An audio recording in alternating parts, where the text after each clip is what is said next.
On this day, April the 29th, 1091, the day a whole people vanished. The Pechenegs had brought their wives and children with them.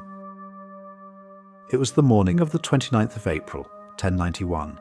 Their camp lay near a river the Greeks called the Hebros, on flat ground at the foot of a hill called Levounion, 80,000 of them, by the count of a Byzantine princess writing 50 years later.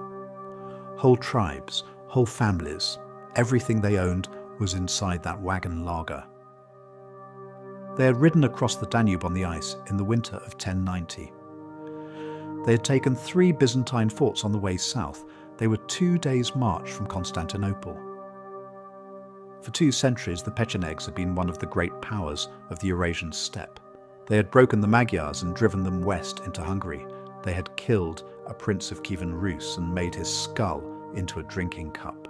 They had crushed Byzantine armies in open field and named the price for peace in gold. The man waiting on the hill was Alexios Komnenos, 43 years old, emperor of a state that had been collapsing for 20 years. Half of Anatolia had already been lost to the Seljuk Turks. The treasury was empty. The army he had managed to scrape together was a shadow of the force that had marched out to disaster at Manzikert a generation before. He had done what desperate men do. He had bought another tribe. The Cumans were Turkic horsemen from the steppe north of the Pechenegs. They spoke a related language. They followed similar gods.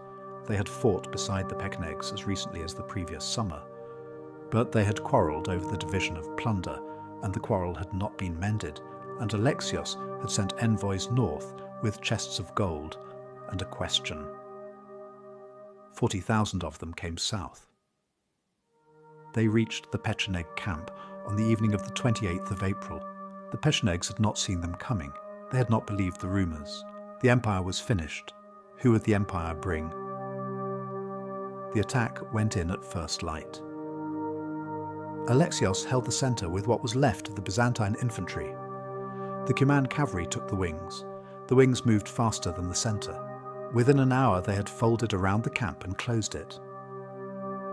Komnenos was 8 years old, in the palace at Constantinople. 57 years later, sitting in the Kecheritomeni monastery where her brother had exiled her, she would write the only surviving account of what happened next. The soldiers of the victorious army, she wrote, grew weary of the work of striking with the sword. The wagon laager was overrun. The men were killed where they stood. The women and the children were inside the camp. Komnenos' account does not flinch. The Cumans and the Byzantines went through them. By evening, the Pechenegs as a nation had ceased to exist. The few thousand survivors were enslaved. Their men of fighting age were enrolled in Byzantine regiments and sent to garrison empty corners of the empire. Their women and children were settled on depopulated land in Macedonia. Within a generation they had been absorbed. Within 2, the language was gone. A people who had ridden the steppe from the Volga to the Danube for 200 years had been deleted from the map in the course of a single morning. Komnenos called the battle a triumph. Her father was a saviour. The Komnenian dynasty he founded would hold the empire together for another 100 years. The First Crusade would arrive 5 years later and find a Byzantine state strong enough to host it. But she also recorded the line, "A whole nation, of which the count was reckoned in tens of thousands, perished on a single day." The Cumans took their share of the gold and rode home. 40 years later, they would invade the empire themselves. The men who had been bought once were always going to be bought again. The Pechenegs left no chronicle, no tomb, no language that survived. What we know of them comes from the people who killed them and from the daughter of the man who paid for it.